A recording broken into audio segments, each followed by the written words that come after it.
One of the challenges that we see is the conflict between two trends in the same organization. On one side is cost reduction efforts, often titled as Lean and Six Sigma and so on and so forth. And what they're trying to achieve is what we call one size fits all, OSFA.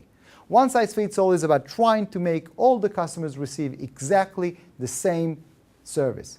On the other side is the infinity trend, which is how do I deliver individual treatments? How do I segment so many ways so I can understand my customers and relate to my customers? And those two trends, by the way, seem to be in conflict. The operation is trying to reduce costs without understanding how they're affecting the individual treatment of customers. And on the other side, marketing and customer service and sales are trying to create this individual treatment, one customer at a time, one-to-one relationships, but they are in conflict, and we need to consolidate them. We need to use the Six Sigma to reduce costs, but also understand how the individual treatments are going to come. And what we found out is when we actually merge those two efforts and put them into one bucket, we can actually find great tools from Six Sigma to reduce costs, but not do that at the expense of the individual treatment. And we need to understand, first of all, that those trends and those tracks do take place at the same organizations when they don't understand that the customer experience is holistic and touches all the touch points in the organizations. So before you rush to go and innovate your customer experience, make sure you identify also what are the tracks that are happening behind the scenes, and are they contradictory to what you're trying to achieve, or are they supporting the individual treatment, the unique personalization that we are trying to get for each customer. When working on innovating your customer experience, focus on the 5 principles of design that will follow here. The first one is don't waste your customer's time. Make it easy, make it smooth, make it seamless.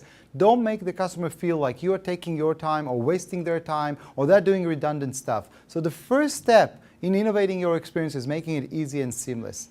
The next one is educating. Everyone wants to learn something new. Every customer wants to feel that they have just discovered something new.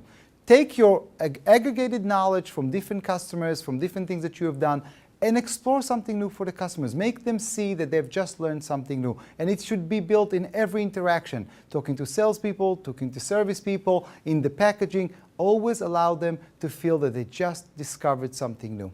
Then comes the exploring. Just like Nike, how can we take the product or service and customize it? How can we add to the product and service the ability for the customers to actually come up with something new that will be unique to them? We do that in Starbucks, we do that in Nike, and it should be done in every product in order to have that product being personal to them. Then ask yourself, how can you help them engage with other customers? Today's social media tools allows us a great deal of engagements. How can you introduce me to people who are like me? How can you facilitate the conversation? How can you help me learn from other people just like me? And ultimately, how can you make it exceptional? I'm using your web self-service stuff, but when I do touch a human person, when I'm touching an employee, I want to feel that this is exceptional, this is about me, this is individual, this is unique. Make sure that when you talk to me, when you speak to me as a customer, when you interact with me, make it exceptional, make it something different. Recognize who I am, recognize what I'm all about, and adapt your experience to me. So these are the 5 steps that as you're going to innovate your customer experience, make sure that you cover all the bases, and there is always an element of ease, an element of education, an element of exploration, an element of engagement, and ultimately an element in which the customer will say, wow, I didn't expect this one.